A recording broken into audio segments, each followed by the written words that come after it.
당근은 우리나라에서 제일 많이 육지에서는 하고 있습니다. 유기농으로 봄 당근, 가을 당근 합쳐서 제가 3만 평을 할 건데 그 정도면 육지 플러스 제주도 합쳐도 전 따라오지는 못할 것 같아요. 제가 당근에는 철학을 가지고 굉장히 이게 심오하게 접근하고 있습니다. 고구마에서 이렇게 뿌리 작물을 해보면서 느낀 건데 고구마는 많은 사람들이 할 수 있지만 당근은 아무나 할 수 없는 게 당근이더라고요. 그래서 제가 당근 농사를 하면서 큰 기쁨을 가지고 하고 있습니다.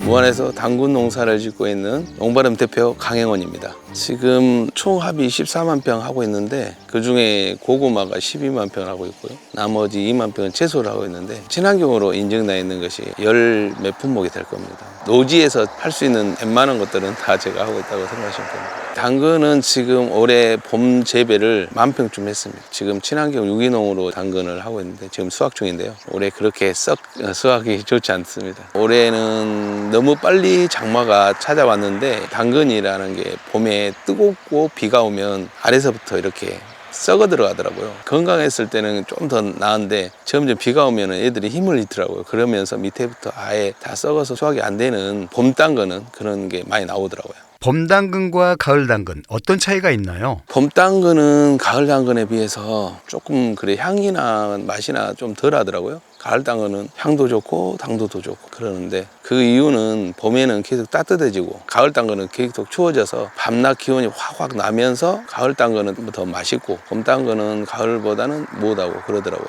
우리가 인터넷 판매를 해보면 피드백이 바로 오는데 소비자들이 왜 차이가 나요? 이렇게 물어보시는 분도 계십니다. 생으로 먹었을 때 그런 차이를 많이 느끼시고 조리해서 드신 분들은 그냥 모르시죠. 몸에 좋은 베타카로틴이 당근에 많이 들었잖아요. 그래서 비타민 A 때문에 생즙을 짜서 드신 분도 계시고 살짝 익혀서 드신 분도 계시고 몸의 건강을 생각해서 드신 분들이 많아서 좀 달게 맛있게 만들어야 되는 게 맞는 것 같습니다. 보시다시피 이렇게 축 처진 것은 이렇게 썩어 있어요. 비가 많이 오면 이렇게 다 썩더라고요. 이번에 비가 큰 비가 와가지고 당근 수확하기 전에는 비가 잘 안 오거든요. 올해는 이상하게 장마가 빨리 왔어요. 그리고 지금 비가 안 오고 있는 상태인데 비가 막 엄청나게 온 데다가 그 다음에 또 날씨가 비가 오면 엄청나게 맑아요. 그리고 뜨겁고 그럼 얘들이 한 번에 막 크려고 하다 보니까 막 농사 아니 그렇게 드셔도 괜찮아요? 예. 이거 유기농 당근이니까 흙도 괜찮아요. 그래도 이제 작아도 당근은 나오네요. 먹을 만큼은. 당근 농사 규모가 엄청 큰데요. 어려운 점 없으세요? 저는 목포대학교 원예학과에서 식물생리를 전공했습니다. 저는 연구하면서 농사를 했습니다. 비료를 안 하고 농사 짓는 게 굉장히 힘들어요. 그 농사 짓는 방법에 대해서 제 나름대로 배운 것을 다 써가지고 퇴비를 만들어서 이애들한테 줌으로써 건강한 먹거리를 만든 겁니다. 그래서 일반 사람들이 하기 힘든 것을 제가 했고 대부분 육지에서는 당근을 거의 하지 못합니다. 그리고 해도 1,000평, 2,000평 이상을 못 늘립니다. 제 농법이 들어갔기 때문에 큰 평수를 하게 됐고 건강하게 어떻게 하면 약처럼 먹을 수 있을까라고 제 나름대로 생각해서 지은 당근입니다. 올해의 작황은 어떠세요? 당근한테는 굉장히 힘든 행각 같아요. 봄에 파종했을 때는 비가 거의 안 왔거든요. 비가 안 오다 보니까 얘들이 또 힘들었었고 수확기가 되니까 먼저 비가 와가지고 힘들고 올해는 당근이 얘가 타는 당근들이 나왔습니다. 당근들도 힘들었을 거예요. 자기들이 몸에다 표시하잖아요. 날 고생했어요 하고. 겉모양이 매끈한 것도 있고 울퉁불퉁한 것도 있던데요. 소비자 입장에서 차이가 있는 걸까요? 당근이 똑같은 밭에서 해도 보시다시피 이렇게 나옵니다.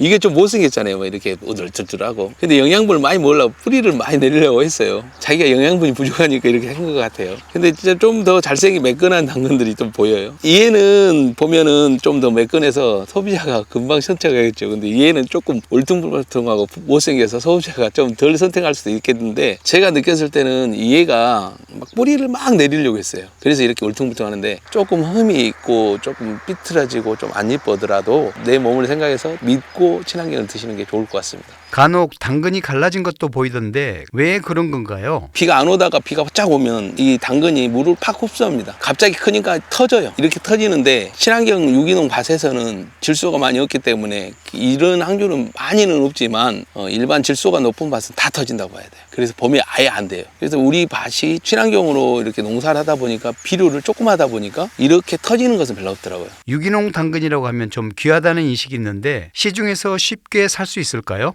마트 같은 경우에는 인증 표시가 다 돼 있어서 사서 드시는 것은 괜찮은데 유기농 당근이 구하기가 쉽지 않습니다. 막 마트 백화점 가도 없는 게 유기농 당근이어가지고 지금 상태에서 우리나라의 유기농 당근이 저 포함해서 많이 있지는 않더라고요. 구근류는 꼭 유기농을 드시면 좋겠다 싶은 생각이 듭니다. 구근류는 흡착률이 굉장히 좋아요. 그래서 안 좋은 것까지 다 흡착해버리니까. 그래서 좋은 밭에 나오는 슈퍼나 백화점에 갔을 때 친환경이 없다면 흑당근을 사서 드시는 게 건강에 좋을 것 같습니다. 흑당근과 세척당근 뭐가 다른가요? 흑당근은 국내산 당근이 많고요. 세척당근은 중국산인데 중국산은 어디다 놔두다 보면 썩지를 않습니다. 좋아서 안 썩는지 저도 잘 모르겠지만 뭔가를 처리하지 않았을까 싶은 생각이 듭니다. 그럼 대표님 당근은 흑당근인가요? 네, 우리는 세척하지 않고 흑당근으로 100% 나갑니다. 당근을 어떻게 먹는 게 좋을까요? 당근을 생으로 드셔보신 분은 아시겠지만 당근은 생으로 드시면 입에서 그 가루가 떠나지 않습니다. 그래서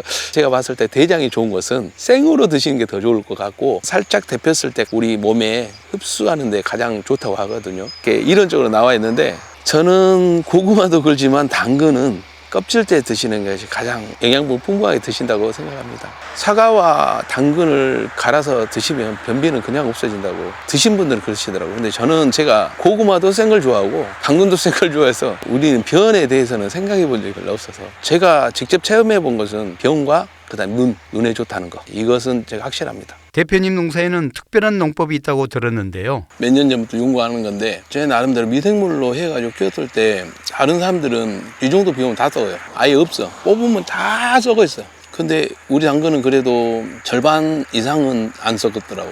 유튜브에 보시면 하나도 못 뽑았어요. 다 썩었네요. 이파리는 괜찮은데 막 그렇게 하는 데도 있어요. 저 같은 경우는 미생물을 계속 투입해 주기 때문에 다른 사람들보다 당도도 있고 애들이 굉장히 건강하게 잘 자란 것 같아요. 제가 이게 지금 미생물을 키우고 있는데 이게 원료가 CPK라고 쌀뼈와 동물뼈, 그 다음에 항산가리고토라고 돌가루에서 나온 천연물입니다.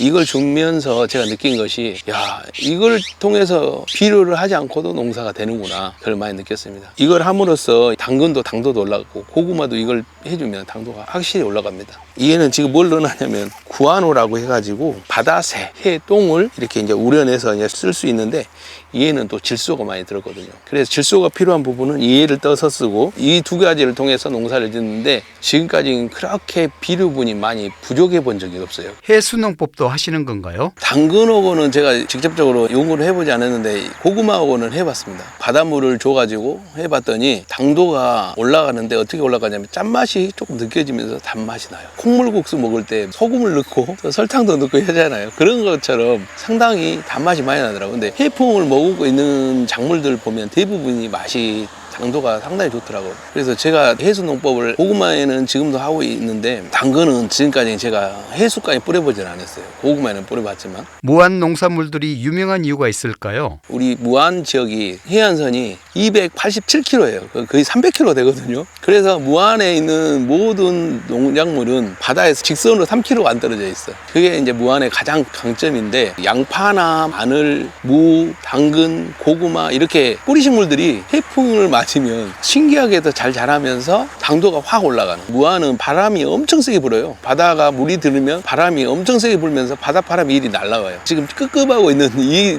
느낌도 해수 때문에 느껴지는 끄급함이에요. 이게 무안에서 가장 맛있는 채소들이 나오는 비결인 것 같습니다. 당근이라는 작물 자체도 좀 까다롭다고 들었는데요. 어떤 특징이 있나요? 친환경 재배는 두 가지 방식으로 나눠지는데요. 무농약과 유기농으로 두 가지가 나눠집니다. 무농약은 말 그대로 비료를 조금 쓸 수 있는 거고 유기농은 아예 비료 자체를 안 쓰는데 얼만큼 안 써야 되냐면 무농약이 5년 지나면 그 다음에 유기농 받을 수 있거든요. 근데 이게 무농약과 유기농으로 나뉘어져 있는데 일반하고는 얼마나 틀리냐면 당근 자체가 저도 이제 당근을 한 지가 한 7년쯤 됐는데 당근을 해보면서 느끼는 게 뭐냐면 당근 얘는 상당히 흡착력이 좋다. 무엇을 흡착하냐? 여기 밭에 있는 안 좋은 것도 흡착해버려요. 좋은 것만 흡착한 게 아니라. 그래서 유기농으로 오랫동안 지었던 밭이 당근한테는 최적지다.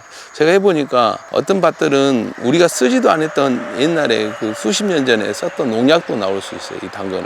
그 정도로 빨아들이는 데는 당근이 일각에나 하더라고요. 당근 하신 분들한테 물어보니까 저와 똑같은 현상을 많이 느꼈더라고요. 한 30년 전에 없어졌던 농약도 나와버려요. 아주 미미하게 나오기는 하는데 그 정도로 당근은 일반 재배 농약은 다 빨아들이지 않나 그런 싶은 생각이 들더라고요. 유기농 재배 어떤 부분이 가장 힘드세요? 유기농으로 좀 힘들어하는 것이 비료를 안 하고 농사 짓는 방법, 그리고 제초 문제죠. 그리고 밭관리인데, 밭관리는 수십 년 동안 제가 해왔던 그 노하우가 있기 때문에 그걸 어느 정도 괜찮은데 제초 문제가 가장 큽니다. 친환경을 하다 보면 풀과 나의 사이는 친구 사이가 돼야 돼요. 야, 너 이 정도까지만 와. 더 이상 오지 마. 나 이거 수확해야 돼. 근데 여기는 풀을 3번 제초 작업을 했던 밭인데 그래도 풀이 좀 있는데 저쪽 밭은 풀을 거의 풀 속에서 당근을 찾다시피 했습니다. 농사 짓는 일이 고되기도 할 텐데요. 그래도 정말 보람 있었다 싶은 순간이 있었다면요. 아파서 저에게 유기농을 드시는 분들이 꽤 많이 계시거든요. 그분들이 저한테 들려주는 걸로 봤을 때 상당히 저는 자부심을 느낍니다. 몸이 좀 좋아졌다, 건강해졌다는 게 느껴진다, 이렇게 말했을 때 가장 저에게 보람된 일이더라고요. 노지 농사 힘들지 않으세요? 노지 농사 짓는 게 상당히 힘듭니다. 그리고 도전하신 분들이 거진 포기합니다. 이게 지금 우리나라의 현실입니다. 하우스에서 하든지 스마트팜이라든지 이런 걸 엄청 선호하는데 남들이 못하니까. 향후 목표나 계획이 있으시다면 들려주세요. 제가 우리 전라남도에서 친환경을 어떻게 늘릴까 고민하고 있는데 저도 회장을 하면서 굉장히 힘들었습니다. 그러다 보니까 제가 생각한 것이 하던 사람이 더 크게 하면 된다. 그리고 조합을 이루어서 30만 평을 하는 게 우선 지금 작은 목표입니다. 노지 농사가 우리에게는 비전이 될 것 같습니다.